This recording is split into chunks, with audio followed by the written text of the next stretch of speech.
Hello, Alvin, and welcome to the podcast. How are you, sir? Good. I'm just trying Excellent. to push. There we go. I'm excellent. Thank you, sir. How are you? I am doing fantastic, doing even better now that we are about to chat about you and all your brilliance. Uh, which I do have questions I want to ask you, but before I jump into them, let's just start. For people who are unfamiliar with Alvin Law, could you just give us the 1 minute sort of overview of who you are and what you do? I've had a 37-year career in motivational speaking out of Calgary, Alberta now, out of another place in Saskatchewan called Regina, or as we call it in Canada, Regina. That's a whole other joke on its own. And I have been doing this for feels like my entire adult life. I am a keynoter and I talk largely about my life, which most people, when they see me, want to know, hey, man, what happened to you? Well, I was born without arms. So that is what people notice. I'm a foot user. So that's the second thing they notice. But all of this is all about just my life story. I'm one of those people that talks about all the things I've learned through challenge and all the buzzwords that go along with having this particular situation. I'm also a musician, and we can talk about how that happened later. But I'm just really, really incredibly long career that feels like it just started yesterday. Yeah, it's pretty fantastic, and obviously, if you're watching this on one of the YouTube videos, you can see Alvin doesn't have arms, born that way. But for the podcast people, that's kind of how you started, and it's funny, you just kind of casually dropped in, like, I'm a musician, and when I first learned about you, it was many years ago, and they're like, oh, this guy without arms who like drums on stage, and I'm like, oof. Someone's really raising the bar for what keynoters need to do here in the world. So there's so many directions to kind of to start with in terms of your story and what you're doing and how you're helping organizations. And I'm going to try to go against my instinct, which is to start by asking all sorts of questions about your story, your history, your background. And let's just start with kind of what you're doing as business. And I'm sure all those other questions will come out through our conversation. But I just want to know, if someone hires you to come speak to their conference or work with their group, what what are you helping them with? Like, what is your objective when you go in? I appreciate the business question, and I can use so many different examples. But one of my favorite ones, and this is again just a bit of a dated story. It goes back to about 2016. In 2001, actually, I started working extensively in England. So I started to get to know people. I was working with executive coaching organizations that in North America we might call Vistage or Tech or one of those. This was Mm-hmm. a dedicated organization in England called the Association of Chief Executives. And what I realized was I don't have anything but a broadcasting diploma from a community college in Canada from 1980. That doesn't exactly qualify me to speak to the Harvard MBAs, but it actually qualifies me to speak to the Harvard MBAs because I'm not there to talk about MBAs. I'm there to talk about the human behind the business model. And in England, I was going to speak for an organization where a pal of mine, a guy that I'd met actually through their Professional Speakers Association, decided to take over a company that had been owned by the British government, Hmm. and it was going into private enterprise, basically a survey organization. So we might call it a polling company. They had to get out of their government mentality into a private enterprise one, and they needed somebody to come in and start their 3-day reading of the future documents to their people, with somebody who could start out by saying, here's what's going to happen now. Your life is about to get really hard. Your life is about to change dramatically. You're not going to be allowed to be a slacker government worker anymore, with due respect. That was what the CEO Mm-hmm. wanted, and that's what I've delivered. So he could come in and his executive team could come in, and they actually produced a banner that they did after I spoke there that they hung on the main wall of their workroom that said, what would Alvin do? Oh, I So love that's that. the essence of what I do. I come in and give people an idea of my life, and it takes its own life to their own meanings, to their own corporate culture. I work a lot with companies and their mandates, their mission statements. But more than anything, hey, man, I'm going to say it. I'm a breath of fresh air. I don't Yep. come in and bitch and complain about having no arms. I come in there and say, hey, I got no arms. That may not be fair. Your life may not be fair. What do we do about it? So that's in a nutshell what I would do. Well, I will say, I mean, I haven't seen you deliver your keynote, but I did, as I'm reading your book, I would think that after hearing you speak and seeing the attitude you do around your story and reading about all your everything you kind of had to go through and learn, like, it's really hard then for a person to look at their own life and be like, oh man, things are so hard because I got an extra meeting or something, or oh, this my budget got cut by 10%, and man, I am so unlucky in life. It's like, oh wow, let me reframe and put some perspective on it. I'd assume that's one of the big takeaways that people get from, because you have such a amazing attitude when you speak, both on stage and just chatting with you now. Well, and thank you. And by the way, I do a lot of this idea, no matter where I'm speaking, and that is I don't care what people do for their living. Maybe my son would be the most perfect example of this. We went through a kind of a State of the Union address with my son, who's now 40, who viewed his life as mundane. And I told him, I don't know what the exact number is, doesn't matter. But, he's in Calgary, he's a power engineer. He's probably clearing 85, 90 grand a year, goes to work, gets there by 6:30 in the morning, checks out about 5 in the afternoon, goes there 5 days a week, is single, used to have a cat, it died, sad story. But his comment was, is this real life?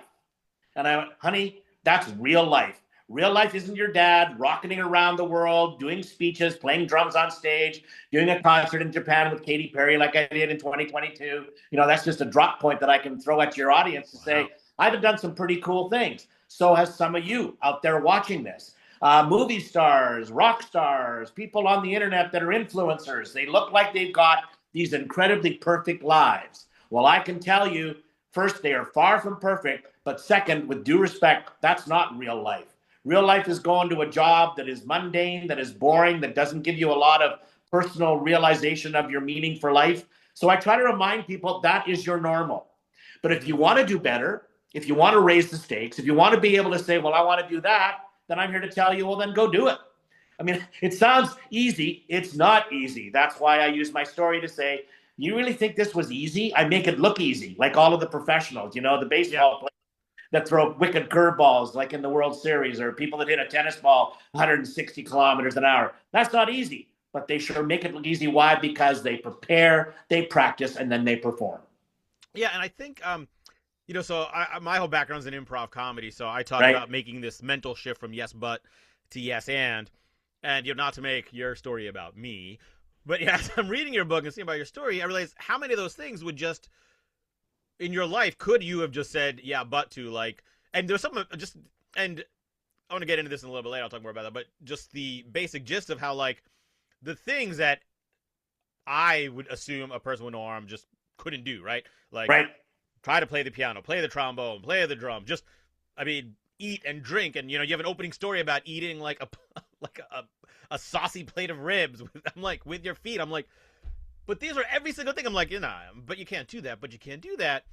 And like every single step of the way, kind of like to your point about saying, oh, if people are like, oh, here's something I want to do, just go do it. Like, it just, you've been just saying yes and over again pretty much your whole life. But here's the deal, brother. It wasn't me that was saying yes and, it was my parents. My first influencers, to use a modern word, but that word didn't exist in 1960 when I was born.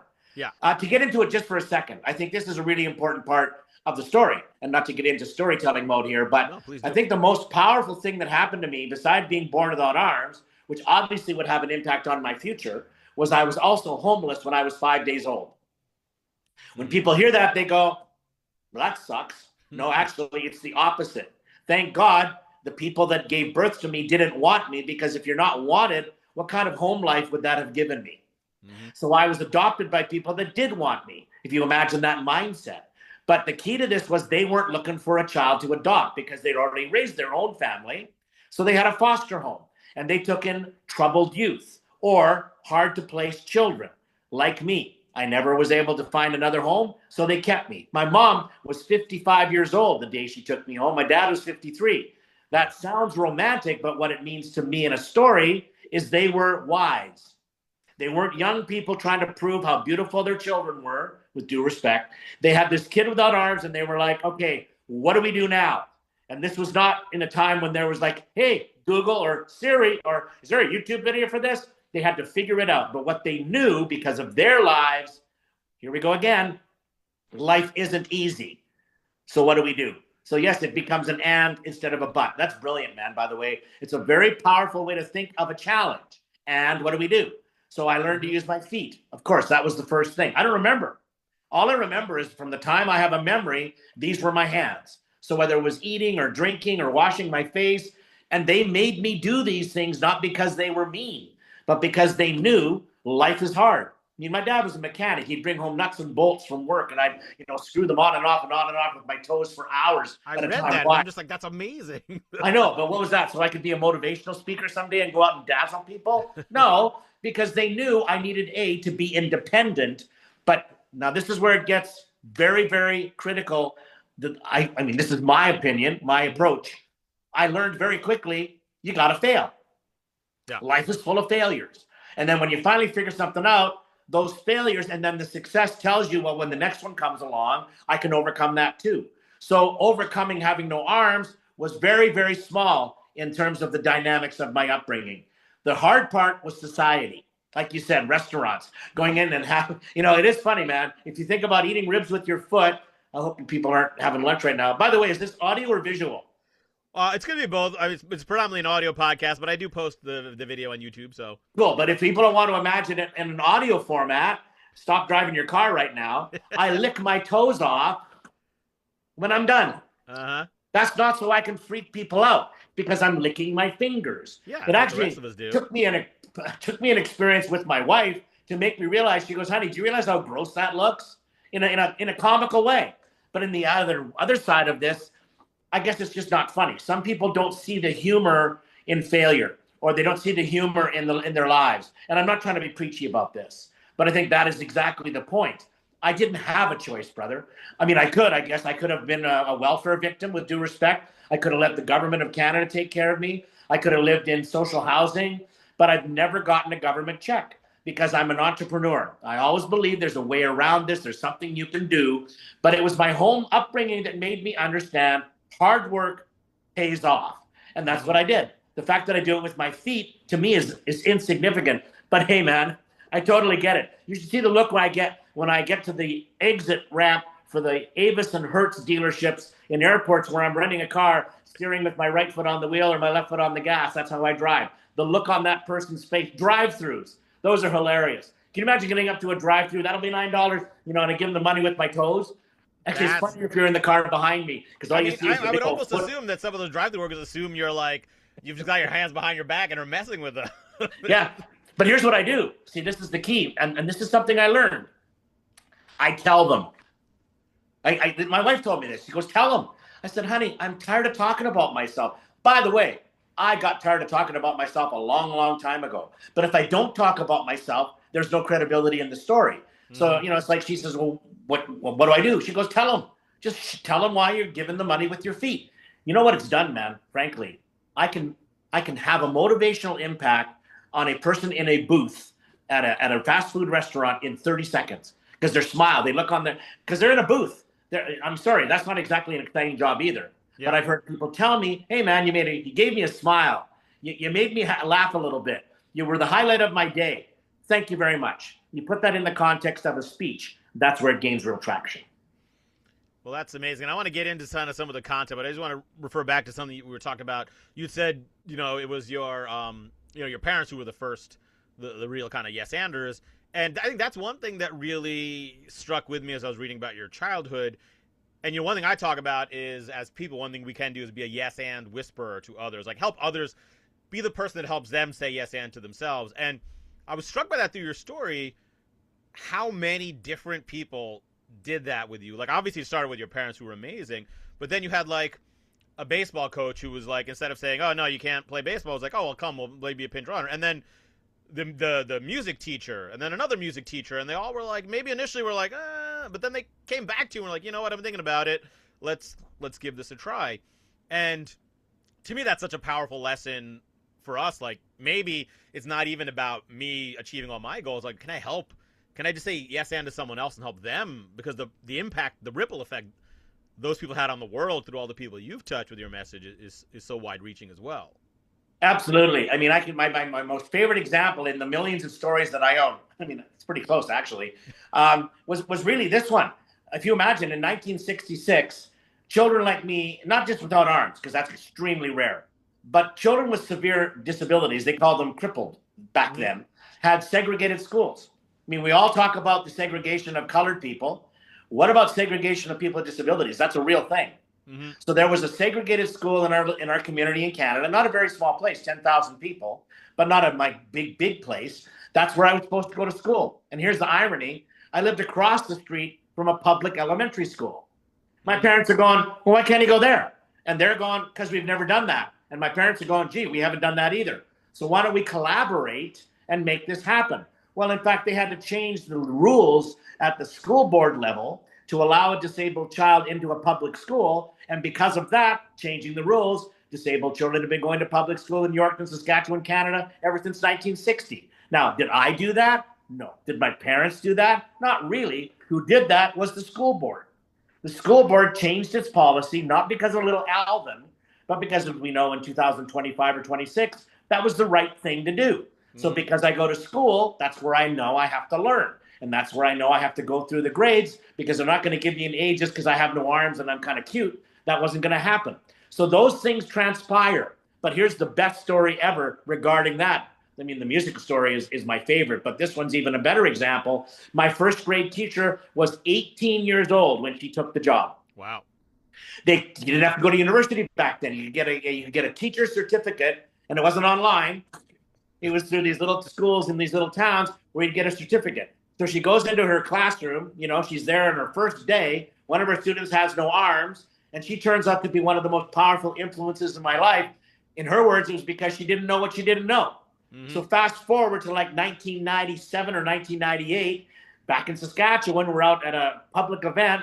Who I spot? My first grade teacher. My wife is with me. My second wife, I had a practice marriage, by the way. My second wife is with me, and she knows all about my stories. And I say, oh, I want you to meet Mrs. Plose, my first grade teacher. So we go and introduce. Mrs. Plose gets all teary-eyed, gives me a big hug. My wife says, it's a pleasure to meet the woman that changed my husband's life. And she says, I may have changed his life, but he changed mine.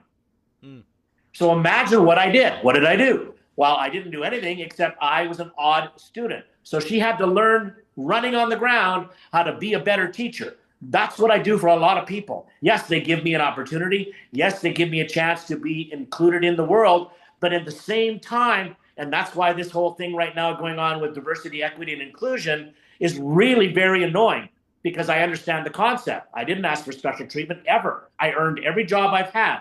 But at the same time, we need to be a more welcoming society, don't we? We need to be a more including society, because all of us come from the same place. I won't tell you where that is, but all of us are born the same way, and then we live, and then what do? And I've had the good opportunity of traveling the world to experience the same connection with people in every corner of the planet. That's been very powerful for me to see. Wow. Well, I want to touch on something you mentioned with both your teacher and yourself, and it's very related because I literally just today posted a LinkedIn article about this, which is, you said the teacher was new and she didn't know what she didn't know. And you talked about when you went to the MBAs, you went to speak to the CEOs, and you're like, I'm not an MBA, I can't. And I literally just posted about the fact that I have been doing improv for 30 years and speaking about it for 20, and I have zero formal improv training. I never took a class at Second City. Really? That's very improvisational of you alone. Well, it is. And how, this was a source of insecurity, because I'm like, oh, I'd find another speaker, and they're like, oh, they trained at Second City. Well, of course you'd hire them over me. But it took me till recently to realize that, oh, that's actually a strength, because unlike everyone who's gone through a formal system of training, they all teach the same way and the same principles. Like, I've developed my own approach. So I wonder if you could talk a little bit about that, about, with the MBAs, and, like you said, you just had a communications degree, I believe, from or a degree from community college. And then, how did that work into your life? Because I can only imagine, I mean, you're very positive, but I can only imagine there's some level of doubt or insecurity just as you're kind of going out in the world about how people are going to judge you. So how do you kind of deal with that, and how did you weave that into your business?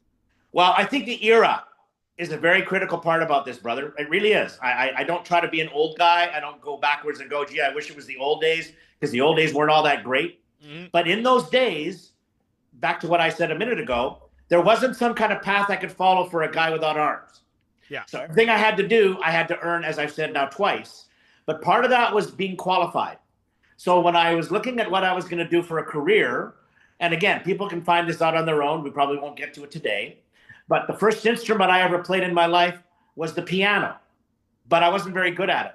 So nobody would give me lessons. So I gave up on that. And then I was ready to give up on everything. And then a band director in this town, not to jump stories here, mounted a trombone on the side of a wooden chair with metal rods and clamps with the help of several teachers at the local high school that made it all by hand so I could play the slide with my foot like this and be in band. Why that story is important in my answer to you right now is because I thought I could be a musician. And I got to be so good. Fact, I was the #1 ranked high school jazz trombone player in Canada in 1978. Really? Because I had competed in over 100 music competitions. I won over 75 gold medals. And then I was given the honor of being first chair trombone in Canada's National All-Star High School Jazz Band. That meant several colleges across North America were inviting me to be a music major student. I was going to do it. I wanted to be, as they say in my colloquial, as I do in my speech now, I wanted to be a rock star. Why wouldn't I? Yeah. I even learned to play the drums, and I'm really good at it. Then my guidance counselor said, Alvin, moment of reality. Nobody's going to hire a musician without arms. Sorry, son, it's just not going to happen. We love you here, but the reality is you have a big default in your life, and that is people are not going to see the talent. They're going to see, now I'm going to use a bad word, but this is how much I love this guidance counselor. They're going to see a freak, not a musician. Mm-hmm. Now, we've learned that's not right, but that was the truth in 1977. So I went into broadcasting, because if you close your eyes or you're listening to a podcast on audio, do I sound like I have no arms? No. So I developed a very skilled voice. That voice also led me, and hey, man, the linkage is not made up here, brother. I had to improvise. Mm-hmm. I was an on-air disc jockey. I had to use my knowledge. We didn't have internet. I couldn't go research bands by, that. I had to use my own knowledge in the music library of our station. But that station gave me a public persona as a broadcasting personality in a relatively small fishbowl, and I started getting invited to being an MC. Here's Alvin Law from the local radio station. I would do a little speech at a dinner for Rotary or something. And then somebody said to me, you can make a living at this? And that's how 1988 became the year that I started my own company. But that experience with communication, with my skill and ability to talk, also made me understand everybody's got a story. And the story may very much be about the accounting department or balancing the sheets or being good to your shareholders. But if I may talk about your personal life, my friend, most of these people have another life, and that's the real one. The life of partners, the life of children, the life of grandchildren. You can be the best executive in the world, but that doesn't make you successful at home. Which one do you want to focus on? I'm not judging. I'm just saying I want to remind people the real life part of your humanity is an incredibly important part of your professional abilities. So I tie the two together. And I use, again, my stories to say that's what it is. But here's the best leadership story ever. Mm-hmm. Leaders get other people to do stuff. And that's what these folks were doing with me. They weren't doing it for me. I had to do my own chores. If my mom would have made my own bed, how would I have learned to make it? If my mom made me do the dishes, I had to mow the lawn. I had to shovel snow in Canada with my chest. I had to take out the garbage in my teeth. I mean, God, that was nice. Guess who likes to do the garbage in our house in 2025? Me. So the reality is you learn skills that aren't just about MBA skills. And by the way, I have nothing but respect for people with letters behind their name because they've completed that thing too. But at the same time, and we've discovered this, especially through COVID, we're all people first. Mm.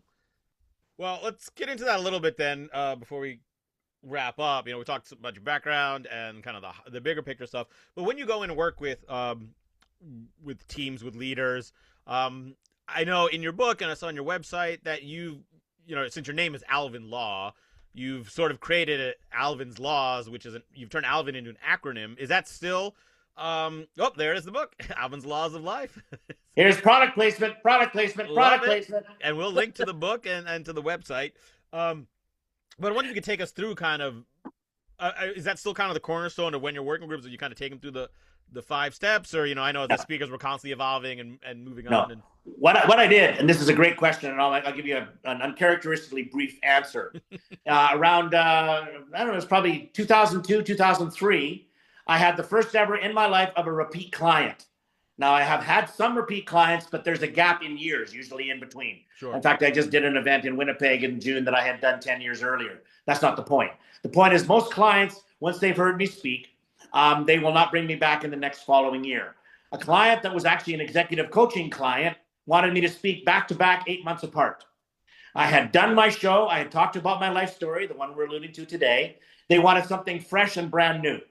So this is absolutely it's another great story. I sat down on a ferry ride from Vancouver to Victoria, British Columbia, and in 17 minutes crafted my own version of Stephen Covey's 7 Habits. And because my name is Alvin Law, I called it Alvin's Laws. And to be even more clever, I used my name. So ALVIN, attitude, learning, valuing your life and spirit, imagination, and never growing up, or never giving up. And never growing up, that was a Freudian slip. Wow. And then the 5 of them also have a paragraph. And they're exactly like a company or corporate mission statement. I call it my personal mission statement. That became, 4 years later, my one and only book.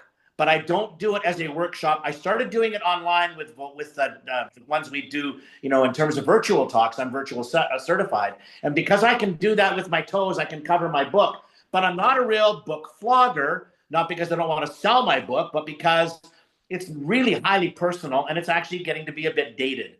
But in my new talks, they're just the result of years and years of refining my message. I don't talk about the laws anymore in each gig I do, but that's when I decided to come up, since we're talking about this, after COVID, looking at what I was doing, this conflict and diversity, equity, and inclusion. I wanted to be very clear about my statement about what I do. So I trademarked the expression, step into your greatness.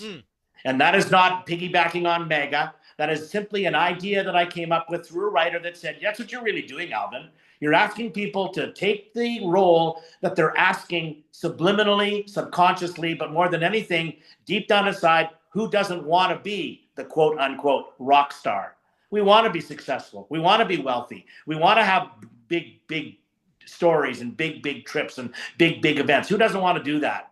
But the reality is too, that's why I do it a little differently now than I did it previously. I'm not telling people how to do it. I'm telling people you can do it, and then you can figure it out. Again, I love your idea. Use the and, not the but. That's brilliant, man. That's brilliant. Funny. I love that. I went to your website, and I saw that phrase, and I wrote it down in my notes. The step. I've been saying that or some version of that to myself, just like because I feel, one of the things for speaking coaching is like envision you 5-10 years ago, and what's the message that person needs to hear. Right. And I feel like because of some insecurity and whatnot, like I've been constantly telling myself like, dude, you're awesome. You just got to step into it. And I think that message, it's not about molding people or even giving them a path, but like you said, it's just letting people know it's there. You just got to step into it. So I love that's your message. And I would just love to kind of, let's just say, because it's like a breadth of people that listen. So let's say you've got someone who's listening right now, maybe an HR pro, not necessarily an executive or business owner or a speaker with their own business, but an office worker, right? HR person, accountant, and this is resonating with them. They're like, what, what? I understand it's very specific to the individual, but what is your message to that person? To step into their greatness, the first thing you should do is, well, first of all, is value yourself more. I mean, again, when we look at my laws, I'll just give you, I'm not going to read it, but I'm going to give you an example of the V.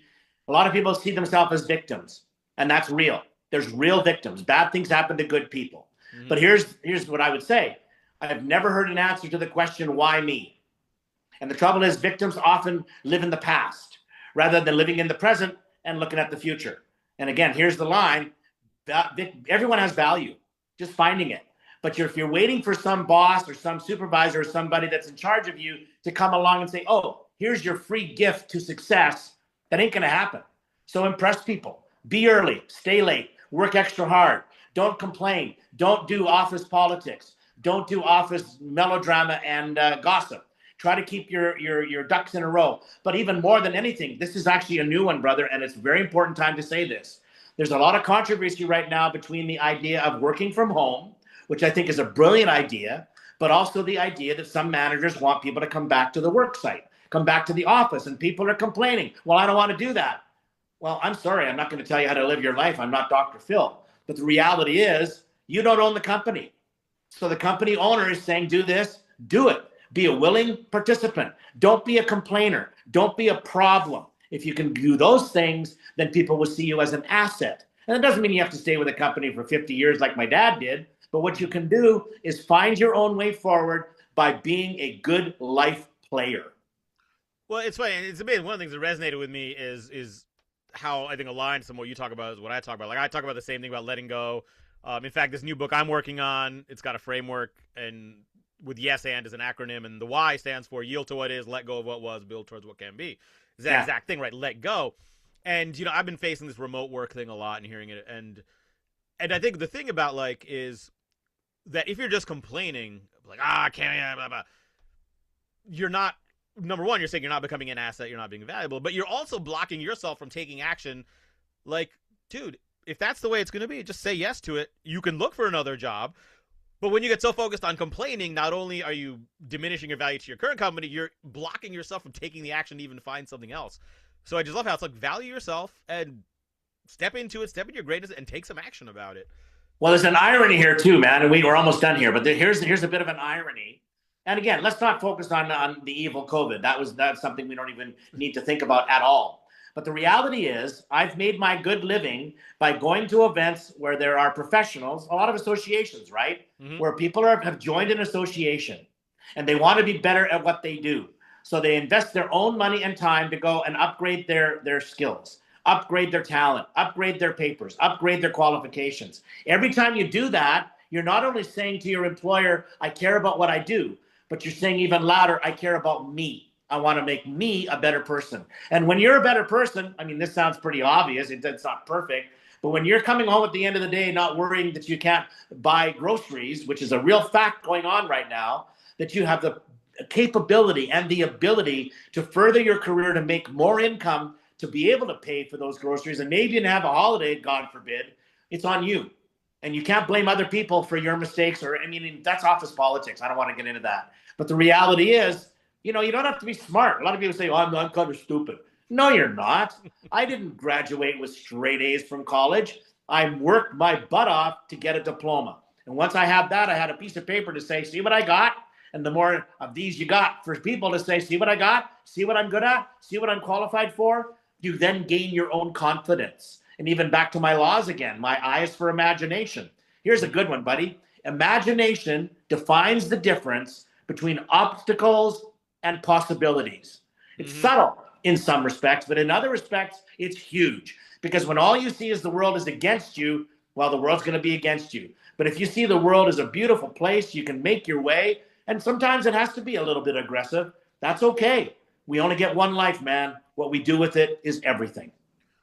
Well, I'm going to finish up here in a minute with asking you a final question. Before I do that, though, this is a good time to circle back all the way back to where we started and where you started. And I wrote down a quote from earlier in your book. Let me find it real quick. It was from your mom, or it was about your mom, I think. It says, where other people focus on, instead of focusing on all the things I could never do in my life, she started imagining the possibilities. And it's like, it takes you all the way back to, a mom with a baby, a little toddler child with no arms. And instead of looking at, here's all things you can't do, she just started magic. And look at where you are now. That's the first thing I ever learned to do with my toes, believe it or not, was sew buttons on rags. Buttons? With my toes. I was 3 years old. Fact. Mom was a seamstress. Part of her own income was to work in our basement with an old Singer treadle sewing machine. And I was annoying because I was 3. You know what that's like. So I would sit down next to her and be annoying. So one day she gave me a big rag, 25 buttons, which, by the way, I still have in my office in a little jar today. Wow. A regular sewing needle and some thread. Didn't even fix it for me. I had to thread the needle with my toes. You're watching, thread the needle with the toes, tie with a little knot, then sew the buttons on the rags. When I was done, she'd cut them off and say, do it again. What was my mom doing? She was not following any logic. And by the way, just as a quick, I know we're almost done. The professionals in rehabilitation gave me artificial arms because they thought that would fix the problem, when they failed to recognize there was no problem. Yeah. I was born this way. This was not an accident. This was very much the way my life was going to go. So the more my mom could turn my feet into my hands, the more that she knew I'd be okay. But here's the best way to finish this off today. I want you to picture how remarkable my life is in 2025 when I'm married to a woman that I've known since 1991, and I can reach across the table and hold her hand with my foot, and she does it out of love, not out of, well, I guess I better hold that foot, because that's how we need to be as human beings. We need to drop all of these things that we carry around, these big, huge 2x4s on our shoulders, and just lighten up. Have a better life. Chill a little bit. But more than anything, get up every morning and go, I'm so grateful to be here.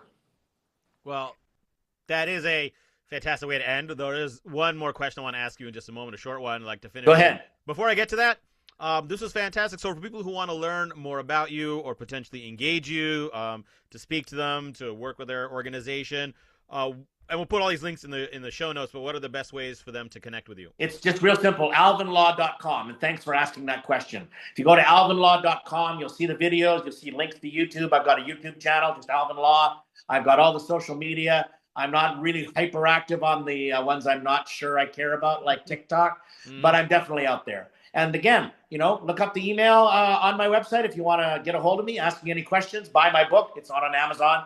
Very quick. That's not there. I can't explain to you why, but that's how you get a hold of me. Okay. Sounds great. And we will have all those links, so check all that stuff out. Plus, you have a TEDx talk as well, which people I do. like to watch. My trophy behind me? Next to my Emmy. I got an Emmy Award, brother. Really? Well, yeah. I mean, that's the stuff I've been able to do in my life, but I don't get up on stage and say, hey, I got an Emmy Award. I just kind of have it there. That's amazing. Nice. I did not know you had an Emmy. I do. Well, clearly you don't broadcast it because I didn't even know about that. So that's awesome.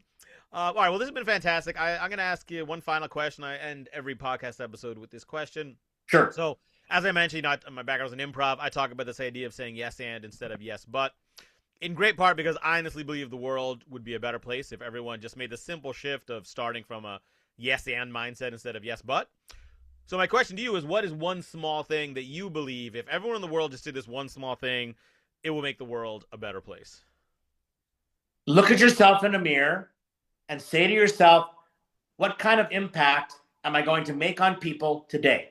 What kind of impression am I going to leave with my coworkers, with my family, with my neighbors? Look in the mirror and go, okay, it doesn't matter what I look like because mirrors do not reflect who we truly are. Our lives do.